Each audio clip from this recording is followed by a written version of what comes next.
This weekly podcast inspires you to step outside of your comfort zone. My name is Zakir Muhammad, and I'm your host of the Living Legacy podcast. I am a cancer survivor, brand cultivating strategist, author, and world traveler. This Living Legacy podcast features women of purpose sharing stories of resilience. They are single and married. They are artists and entrepreneurs who run businesses and juggle parenthood. If you are ready to hear interviews about professionalism, entrepreneurship, travel, life, and love, you are in the right place. They will share stories of how they overcame adversity while seeing life through a different lens. Let's get into it. This episode is sponsored by HelloFresh, America's most affordable and popular weekly recipe delivery service. You choose delicious recipes and they deliver them straight to your door. With step-by-step instruction, these meals can be made in less than an hour.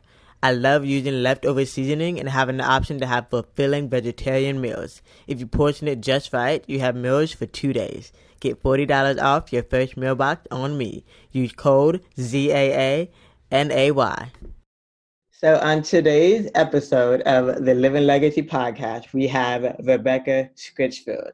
She is a well-being coach, registered dietitian nutritionist, ACSM certified exercise physiologist, and author of the best-selling book, Body Kindness, Transform Your Health from Inside Out and Never Say Diet Again. Rebecca is a freelance writer for the Washington Post, Self Magazine, and advisor to Health Magazine and Diversify Dietetics. Rebecca has influenced millions through her writing, podcast, workshop appearances, and over 100 media outlets. So a lot of the familiar ones, such as NBC Nightly News, CNN, Today Show, and O Magazine. She lives in Washington, D.C., and is a super mom to 2 young girls. So through her weight-inclusive body kindness counseling practice, she helped people to reject diet and body shame and create a better life that works for them, that includes self-care, that includes fitting their needs and not society's needs of what society says.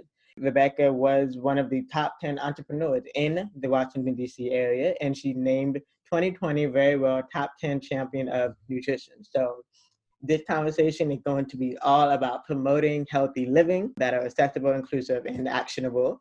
So welcome, Rebecca. Thank you so much for being here. How are you? Oh, thank you for having me. I'm doing well. I just enjoyed a lovely walk in the woods. So I'm feeling very relaxed and very grounded right now. And yeah, I'm just very interested in having some time to chat with you. I really appreciate the invitation. Absolutely. And thank you for being here. It's perfect timing also because at the time of this recording, it is holiday season. And holiday season is known for, especially for people who may have used the word diet all year long or are reconsidering their diets now for the new year. So I kind of want to get a little bit of a background view of where did this love and desire for removing the word diet out of people's vocabulary come from?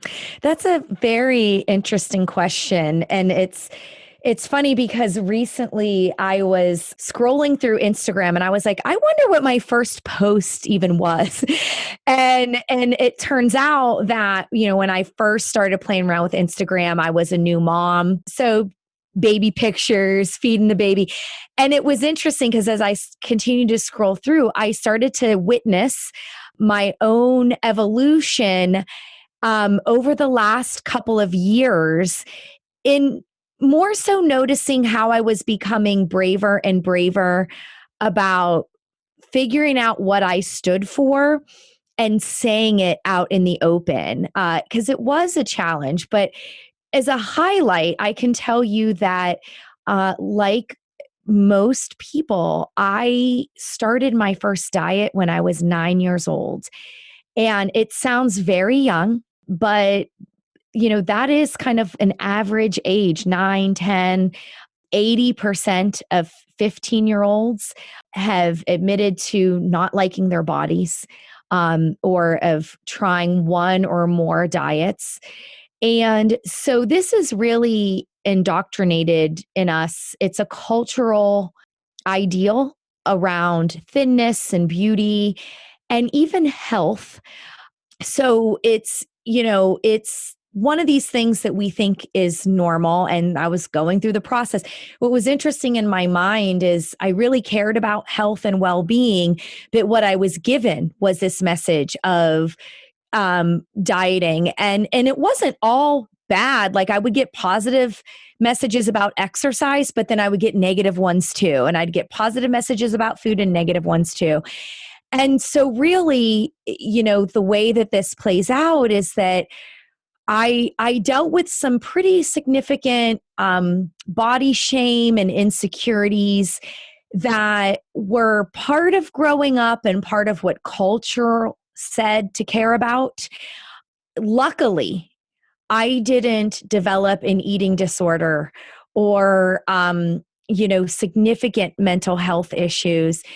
And based on the work that I do now, a lot of people can actually struggle significantly with dieting and body shame and can struggle with mental health. And we can't say one thing definitely leads to the next, but I feel like what we can say that in this day and age, what we offer to people as signs of their worthiness, as signs of their value, it is about being young, being thin, being white or as light-skinned as you can be. It's about being able-bodied. And it is very harmful because it's not inclusive, it's not diverse. It doesn't support collective well-being. So it doesn't support us looking out for each other's downtime, our community. What does movement look like in community? So, and I would say I'm always a student. So I'm still evolving and learning and growing, even on this journey of collective well-being. It's something I did write about in Body Kindness, which I'll be excited to talk, more about. But, I would say that there was this phase where I hit my rock bottom because I became pretty unwell, and the narrow view I had for health and wellness, and I wasn't helpful to my clients who didn't have an eating disorder, but they were dieting, right? I was trying to help them diet and they were struggling. And so ultimately, in my book, I thanked my mistakes. And I really think our mistakes and our failures are our best teachers if we're open to learning from them. And ultimately, that's what it led to. I had to examine illness that happened in my family that I actually learned to blame dieting as a root cause, my own struggles with physical and mental health that were really upholding diet culture, and then watching it play out in my clients and holding two young kids and just saying, I want to be part of a different narrative. And clearly I have to learn more because I was taught diet culture is the good thing. And that's what it really led to, was this full commitment to practicing with myself first, doing my own work, and then bringing that out there in the world while I fully commit to continue to do my own work. Nothing scares me more like an expert who says they have it all and they know it all. And then, here, give me your money and I'm just going to give it all to you. I think we're much better people if we can own up to our privileges and our advantages, but also present ourselves as, I want to learn and be vulnerable with you.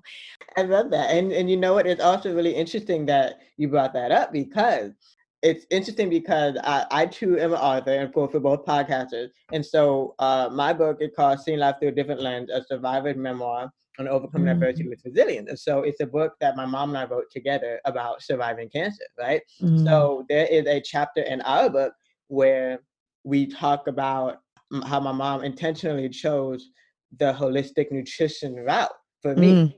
Because after, the radiation and the surgery, I just was not eating when I was a child. And so she brought that up, and it kind of reminds me of the phrase of "you are what you eat," right? And so at a young age, my mom, almost didn't even try. She said, one day I went to the grocery store and I would just I picked up a tomato and I ate it like an apple. So I didn't necessarily struggle with fruits and vegetables, but some people do. And so I think that's a great way to talk about, like, what do you think about that phrase, you are what you eat? I think it's important to look at the individuals and the system. I grew up in Northeast Ohio. I grew up with some food insecurity, and I will always clarify it with, it can always be worse. So my parents had jobs. They just were hourly workers. They had a lot of mouths to feed. They worked odd hours. So the things that you do in shopping and meal prep, like early on in life, I was making my own food by the time I was 12 years old. And I could notice things like being hungry and like not having enough to eat, and a lack of access to vegetables and fruits and fresh foods. And we had government food assistance. And I remember being grateful for that to avoid hunger. And then also, like, deciding to become a dietitian and learning about nutrition and learning about the value and importance of getting a variety of foods and a variety of fruits and vegetables, and learning, like, from a nutrition standpoint, fresh, frozen, and canned all have helpful nutrients that are important to basic life function. And then, of course, you could look at something like fruit and see how, like, canned fruit would be canned in syrup, right? So there's heavy syrup and there's light syrup, and there's the idea that it helps to preserve the fruit quality and also the sweetness of the fruit, because if you were to can fruit in water, the sugars from inside most fruits would seep out and go into the water, which then would make the fruit really bland and somebody not use it, right? And so it's this intersection of, growing up, our nutrition needs were met, baseline of frozen or canned produce. And so I would have not been a good audience member for this message of fresh is best. It would have alienated me even more. And so it's interesting because I carry this memory and this mindset, and I often like to write about food shame and how, because diet culture, would say, oh, well, if you can't eat like a holistic nutrition, goop style quality, then if you get cancer, it's your fault, right? And so it's like there's this, we can get this food shame and blame aspect. And so what I find very interesting is like, well, let's look at the systemic reasons why we have food deserts, or why do we have an access issue? Like, what can we do in our governments and as a common humanity, be a global citizen and want to fight world hunger, and also look at, in our neighborhoods and in our communities right now, miles away from us, people are going hungry.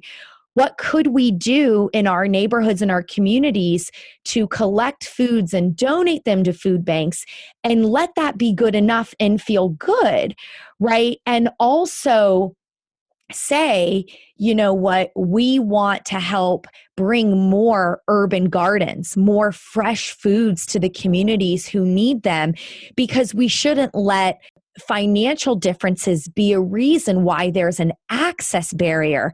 And then it's like, so that's a long-winded answer, but then to layer on, I'm imagining your mom's experience. Like, I lost my grandma to cancer. I lost years of getting to live with her. And I can feel this sense of gratitude of, thank goodness your mom had whatever she needed to nourish herself and to fight cancer. And thank goodness for the way food showed up for her. And thank goodness for what she learned to teach you, to feed you and provide for you. That is amazing. And how could we look and learn from her experience and grow that to allowing that to be other people's experiences, especially with cancer, so that they have the lessons and the access that your mom had. And how do we break down some of those other barriers, cancer or not, because it's the right thing to do for like common humanity, right? And so I say all that nuance of the intersecting detail, because I could say, oh, that's diet culture to say, fresh is best. We have to look at the nuance of it, right? And talk more deeply. Like, I would want to advocate for personal choice. If you enjoy the taste of canned peaches, know that those canned peaches have a nourishing quality, and you can get peaches year round in the dead of winter in your oatmeal, right? And so it's not a food shame to recommend plain oatmeal with canned peaches as an economic choice, because that's a nutritious and an economic choice. And it's not a shame choice, right? But also, let's not say that it's automatically diet culture if you talk about access to fresh, wholesome foods. And that's the conversation we're not having, right? And I think it's a conversation that needs to be had, because where we are right now in the U.S. specifically, there is a food shortage. There is, we're kind of almost full circle in a way of a lot of people are depending on food stamps, government assistance, and even having the lack of access to farmers markets and things of that sort. So what are those strategies for those who, just strive to really eat healthy just to survive, right? Just to stay alive. So what strategies would you have for those that, want to just kind of eat more healthy? I would say for anyone wanting to eat healthier, that, I always start with self-compassion. That's the basic fundamental, aspect of body kindness. It's all about inner caregiving. And the simplest form of self-compassion is to be able to say, it's okay. So what I would say to anyone is say, it's okay to want to eat healthier.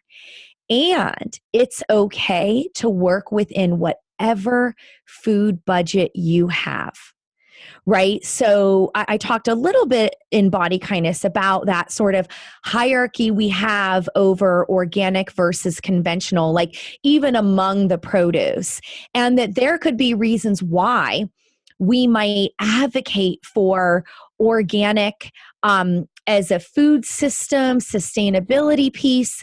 But then when you get into the weeds, it's not as simple as saying all organic. And, there are companies that own both conventional and organic products. And you don't even know they're the same thing. So the same company that owns soy milk owns an organic milk, also owns just a conventional creamer, and it's, and so because as a company, it might be something for everybody. It's okay to be maybe say curious about how you want to improve healthy eating patterns.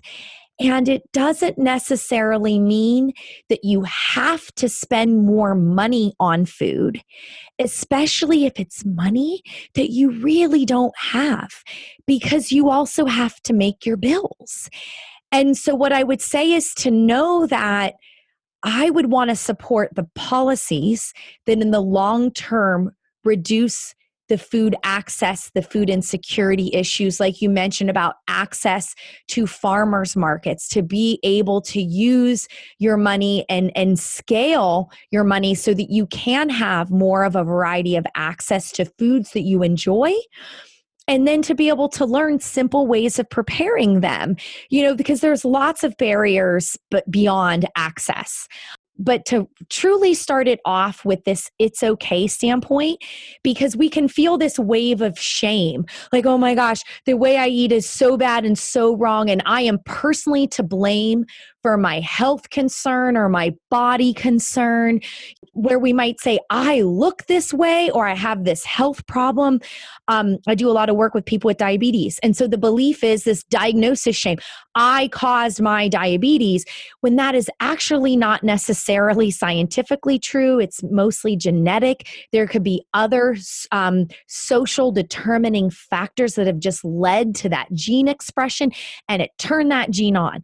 But now now that you have diabetes, or maybe you had a high blood sugar lab and you're trying to reduce that. And if someone's listening and, it's called A1C and they're maybe trying to reduce that, and there's this wave of overwhelm or shame. And what I would say to that is it's okay to have a health concern. It's okay to want to make changes. And it's okay to work within your resources right now, within your budget, within your time, because you are going to learn and grow and heal yourself and create a better life with kindness, with compassion, with baby steps. Right. And I'm happy to get into some more details or specifics about some of those baby steps, but I really think you can't move forward until you start with kindness and permission to be where you are and to experiment and explore and to work with what you have, right? Because if I jump in and say, we'll do this and do that, we look for the rules, we want those, but it might not fit. You need to figure out what fits your preferences, your time, and your money budget. And you'd be really surprised about how small and meaningful efforts done consistently can make a really big impact. This episode is sponsored by my new book called Seeing Life Through a Different Lens, a survivor's memoir on overcoming adversity with resilience. You can visit zakiranayar.com. Absolutely. Yeah. And I'm glad you mentioned diabetes because that's huge in my family. High blood pressure is huge in my family. And, not just my family, but also the minority community. And yes. So that actually, I was thinking also about, exercise. Like I love dancing. I love music. It's a great way for mental health, self-care, especially in this time. What can you do to just put on a playlist of, your favorite songs and just dance, right? But what other exercise tips do you have that could kind of correlate to being healthy? It's interesting. My gut instinct was to talk about walking because I had just come back from a walk, but I wanted to just notice that for a second and think about like the inherent ableism in that, right? And so if I may, right, just start from I'm sitting, chair, right? So whether you are in a wheelchair or it would be better for your body to do something seated, right? Believe it or not, if you're breathing, you're exercising. So starting with breath work, it's called belly breathing. It actually strengthens your diaphragm, right? And so you would take a big, deep inhale and try to fill your belly, right? And then you take this slow exhale. And as you exhale, you can squeeze out like you imagine deflating a balloon, and you're squeezing your diaphragm, you're squeezing your abdominal muscles. And we say fill your lungs, but actually in belly breathing, right? You're actually using the diaphragm, which is a muscle, and you're using your core that helps support the expansion in the lungs, but you are actually doing a form of strength training from a chair or lying down. So you're getting multiple benefits in there because you are doing exercise, right? So in body kindness, I talk about small, smart, and swift. So what's something very small that you could do that's smart because it gives you a benefit, and it's swift because you can take immediate action. And I would say that this example of a belly breath fits that. And don't let that inner critic come in and say, oh, that's not hardcore enough for me. Listen, strengthening our core can prevent falls later in life. It supports all the other stability muscles. It's free. You can do it from anywhere. And you can do it right now because you have to breathe. It's just a shift in how you do this breath work, and it's meaningful. And here's that side bonus of it. When you can engage in practicing belly breathing and let that be enough before you're ready to take that walk or maybe do some seated strength training, which I definitely want to recommend next, it also provides a side benefit of mental health, emotion regulation. So it helps you feel that wave of anxiety or that wave of stress. And it feels like a tidal wave. It's going to kill me, right? And look, we're all kind of feeling moments of that right now. And it comes and comes. We think I can't handle it. And it gets us from a 10 out of 10 anxiety more to like a 9 or an 8, or if the feeling was red energy, I might not make it. We get a little calmer or peaceful with even 5 minutes of belly breathing. And when we do that, we are better off. Mental health and also physical health will be more likely to make positive self-care choices. If you identify as a stress eater or an emotional eater, your practice, belly breathing, will help you do it when you feel stressed or anxiety, right? And so it's not about the shame of food and just don't eat, just don't eat those donuts, just don't eat that ice cream. Like, sure, in the long run, we want to change our relationship to food and our relationship to soothing with food. That really helps. But if we jump in like a police of do's and don'ts, we all have a rebel and we're all going to break our own rules and we're going to end up where we were before and blame ourselves. And really it was that short-sighted thought that if we just eliminated all of it, that we would never eat a donut again. And that just doesn't work. But if instead we practice this belly breathing, we learn some emotion regulation, we learn to strengthen our core, that's going to support posture, that's going to support chair exercises, which you could do for free on YouTube. That's going to support walking, and it's baby step. And this is what I would call spiraling up, one thing leading to another. Now we're more calm, we're more connected, we're more open, we're happier, and we are healthier in a meaningful way. Right? And when you got all that down and that all sounds great, I say do what I do and challenge yourself. So I'll go on a walk and I'll say, you know what? I'm going to try to sprint to that tree, and I just do this scary thing to sprint, but it's like maybe 10 feet. And then my heart and lungs are like this. And I'm like, ooh, got to walk again. And then walk it out. And then give yourself another challenge. So you can build from there. So, if what I said sounded too easy or not, take it. I'm all in for challenges, but I want to be inclusive. I want to pick that most extreme sense of, but I'm nowhere, Rebecca. It feels hopeless, Rebecca. What do I do? I would say breathe. Absolutely. I love that. And actually, when you mentioned the breathing exercise, the first thing that I think about is yoga. Like for me, that was my challenge. And that was my way really of helping to control my breathing and also stay in the moment. Because I think it's also very important to keep in mind that, yes, when we do have those stressful, anxiety-filled moments, that sometimes it's just a matter of taking a step back, taking a breath 5, 10, 15, 30 seconds at least. And then, of course, if you can stretching the body. I think a lot of people tend to forget about that. Like they do it in the morning when they get out of bed, they do it when they sit for a long time, but stretching too, I feel like also has been very helpful for me. That is amazing. I did a podcast interview with an expert in yoga, and we talked about, interestingly, we're talking about racism in yoga. And it's definitely there.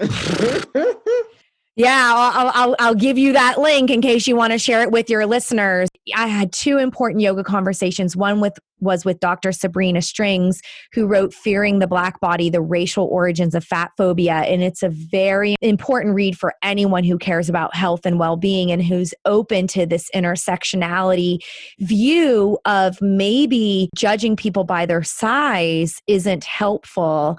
And also you could see how it's rooted in white supremacy, which is a very relevant and important conversation that we need to keep having.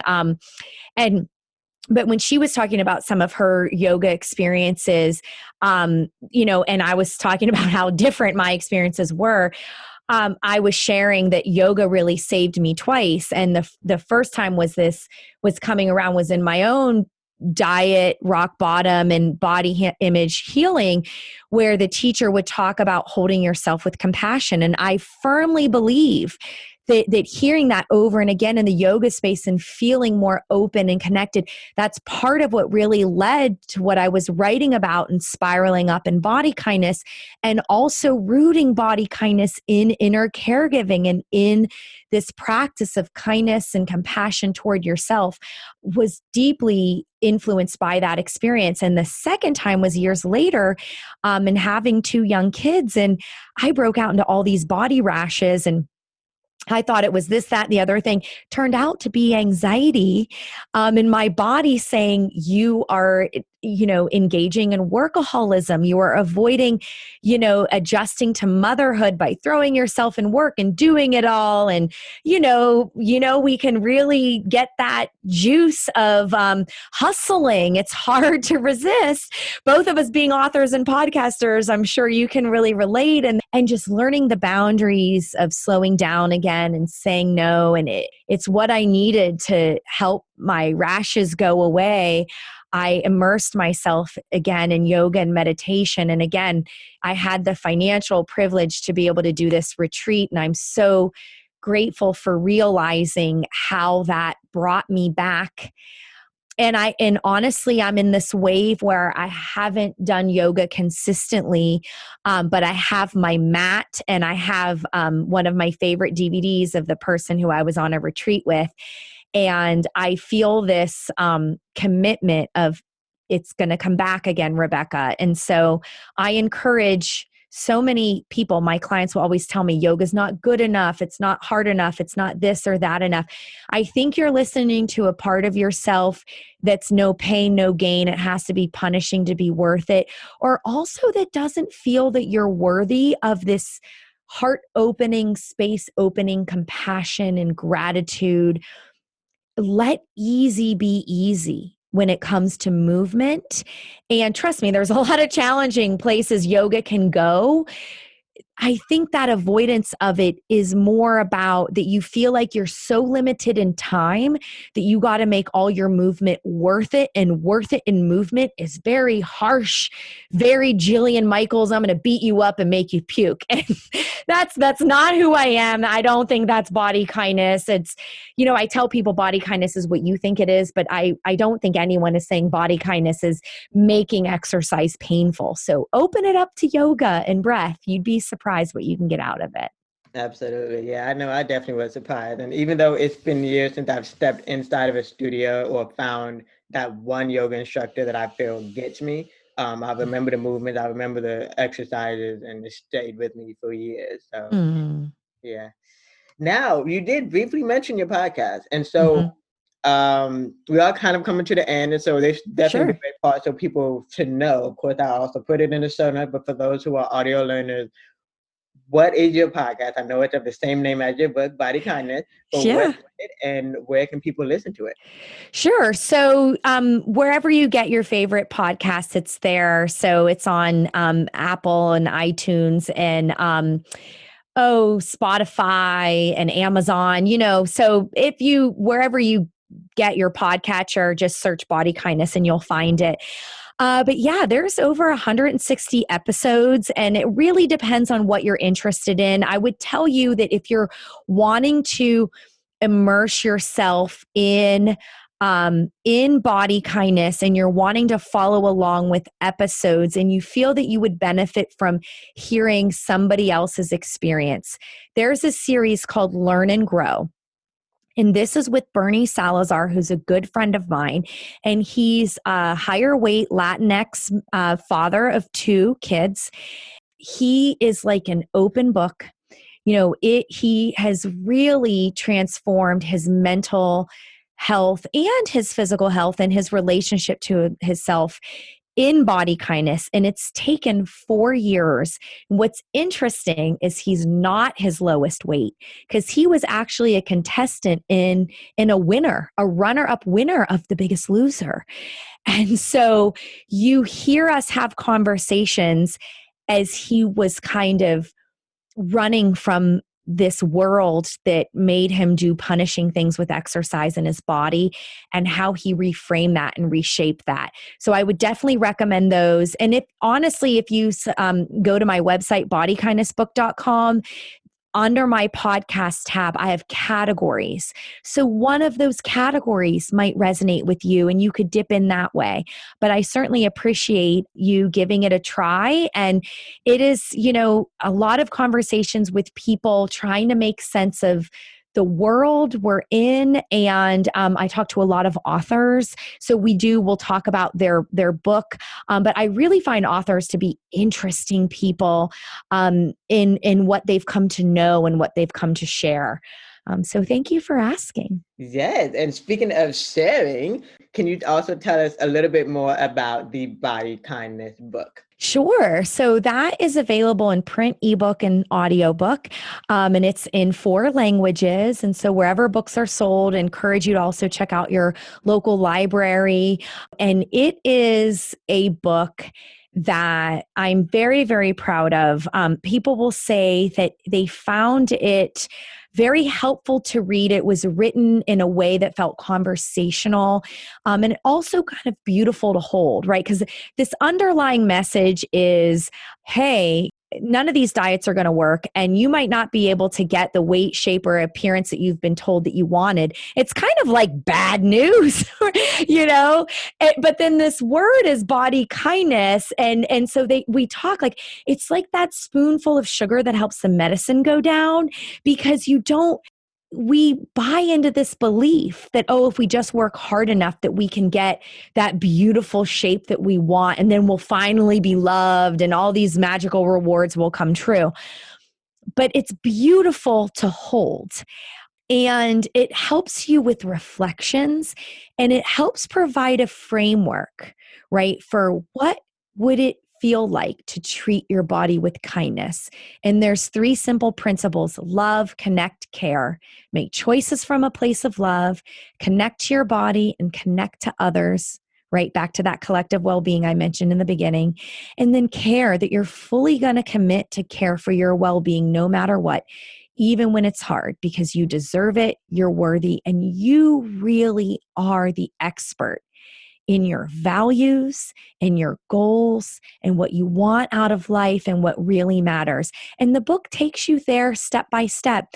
It's really meaningful for people who feel like they want to heal their relationship with their body and likely with food. They would like to be a little more flexible. They would like to have a better relationship to movement. And I'm really, really proud of the book and what it is. And I'll say that if there's anything in there that you're like, I don't know if I agree with Rebecca, I don't know if this is helpful, I'll be the first one to say, take a marker and exit out, rip out the page, burn it, whatever you want to do. I really did my best when I was writing it in 2015 and 2016 to speak to chronic dieters doing Whole30, doing keto, doing paleo, and really thinking that those things were helpful. And the other question I really tried to answer is when a person says, but wait a minute, I really care about my health. So what am I supposed to do? If you're saying never diet again, right, on the cover, never diet, what am I supposed to do if I care about my health? So I wanted to answer that you don't give up movement, but you reframe it. Right? And that you don't say, oh, well, body kindness, give me all the donuts or all the ice cream or all the pasta. That's what you want to do after doing Whole30 or doing paleo. But that's not necessarily self-care if you really ask your caregiver. And so it really is about developing flexible and healthy eating patterns that might be like, hey, I got mom's mac and cheese. I want to enjoy a nice big helping, and I don't want to put myself in food jail before, during, or after. And so there's a lot of nuance. But if you are at a point in your life where talking about vegetables feels hard or triggering, like maybe an eating disorder recovery, because that's what your eating disorder part pushed the vegetables, then I would say, do what you need to do to care for yourself and just ignore that part, go past it and come back later. And so I say that with a level of depth because I have a part that's very burdened by the help everyone, don't harm anyone. And so I get so scared at this thought that, oh, did I say it the wrong way, or did I say something wrong? And I just, I'll just add a color of a specific experience. There's a part where I'm talking about where you've assessed emotional eating, you're not hungry, and to work on different things, like, different distractions. And so one idea was like, pour a cup of hot tea and sip on it in like a soothing, pleasurable way. And I remember I was writing it in the winter. I was making chamomile tea. Like, I was doing this very thing, and I thought this is pleasant and nice and something hand to mouth. And it really was about like enjoying more pleasure because you've assessed that you were full and you really didn't want to go in the cupboard and grab more food, but you felt this urge to do so. What could you do instead? So it really felt like this gentle, soothing recommendation to me. And I'm sure many, listeners are like, yeah, sounds great, Rebecca. What's the problem? Well, some people just felt that I was trying to say, don't eat candy no matter what, and you're bad if you eat candy. They just kind of read it differently than my intention. That's sort of why I say that if there's anything, I really, was struggling with like gum health. And so there's one point where I encourage, hey, after dinner, go brush your teeth and like, hooray for hygiene. But somebody else might be like, well, that was my diet trick. Well, I'm sorry if I hurt your feelings or just did something, gave the wrong advice for you.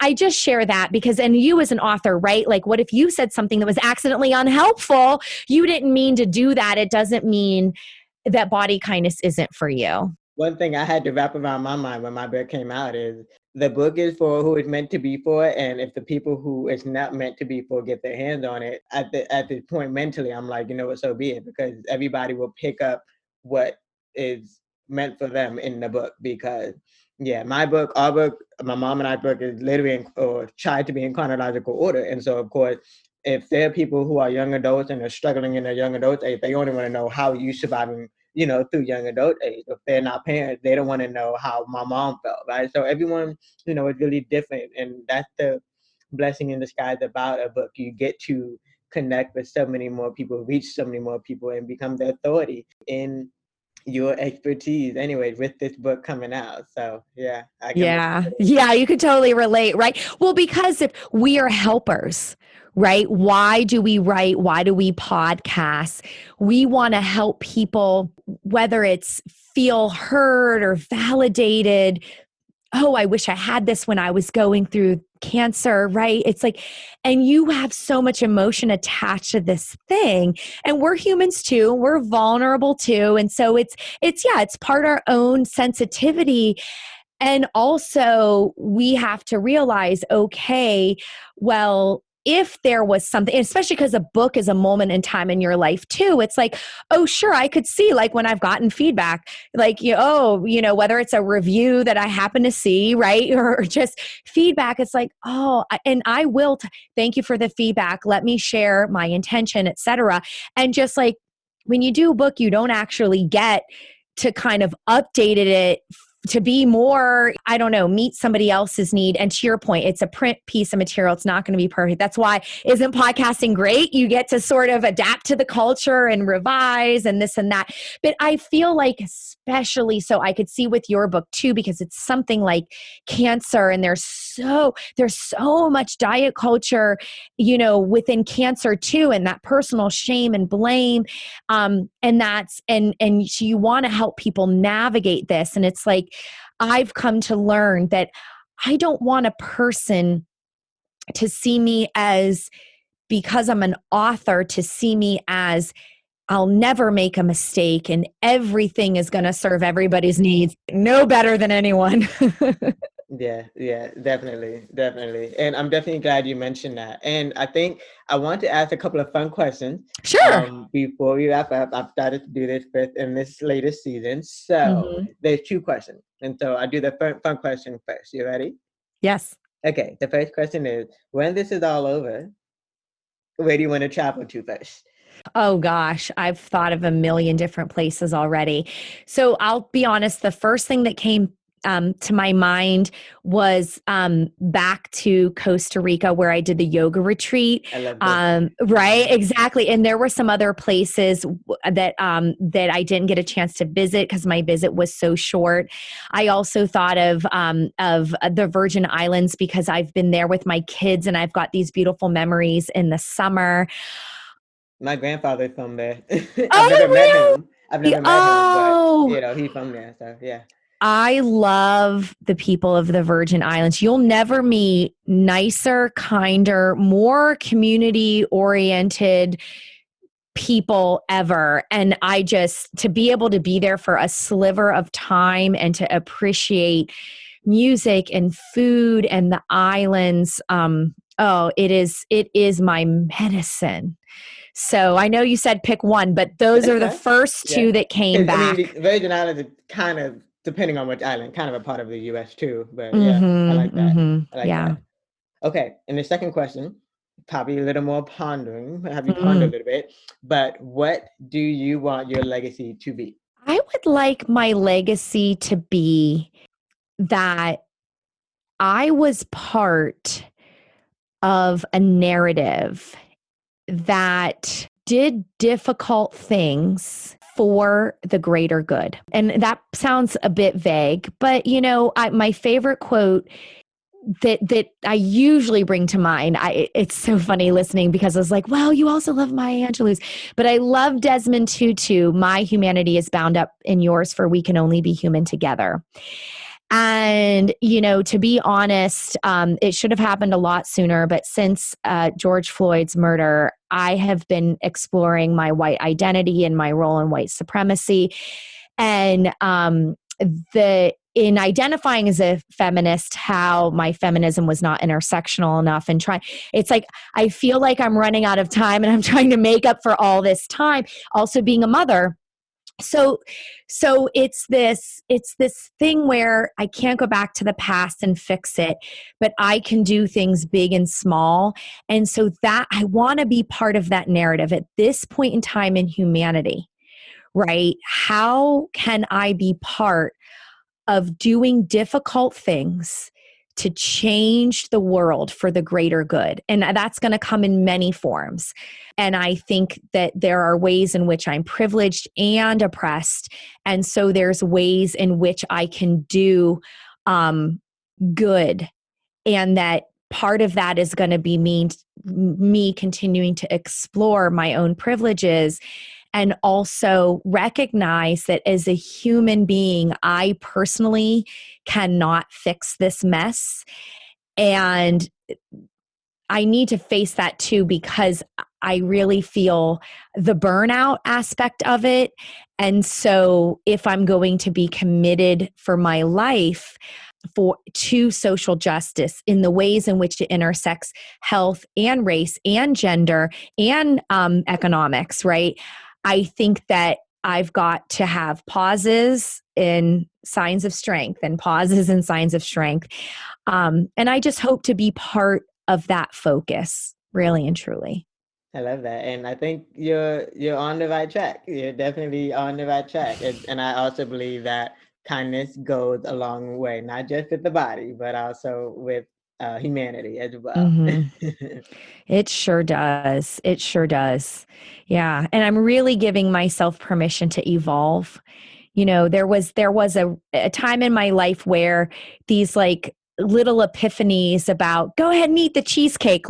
I was personally there, and I will always hold that space, for anyone for being there. You be where you are, and that's where I'm going to meet you. And as a personal challenge, it's elevating the conversation for me, that where I think the root of, body kindness does get you to think about this idea of collective well-being. It's part 4 of the book called Where You Belong, but there's so much root work on your personal, your internal family, and then your physical family and your personal experiences, that with the limits of a book, it's the last 2 chapters, and it could have been so much more, but that would be a whole other book to talk about belonging and collective well-being. There's actually a great book called You Belong that I would highly recommend. Sabine Salesi, I hope I'm saying her last name right, wrote the book. I listened to it. She has a Buddhist take on belonging and connection, and she her parents immigrated to the United States. So she's got an interesting personal story and lens to bring to it. So there are other books that picked up where that left off. But I think for me, this idea of holding space for both the personal and collective well-being is where I would like to see conversations around health go. Perfect. Yeah, thank you for mentioning those resources and the books. We'll definitely leave it all in the show notes. We'll leave your social media handles in the show notes, because I'm sure my listeners are like, who is this woman? I want to follow her. I hope so. I want more friends. Yay, I always love more friends. Thank you, Rebecca. This has been an amazing episode of the Living Legacy Podcast. Thank you for being here. Thank you for having me. Thank you for listening to the Living Legacy Podcast. Be sure to subscribe, follow, and download so you don't miss the next episode. If you want to learn more, you can visit ZakiraNayar.com. That's ZAAKIRAHNAYYAR.com.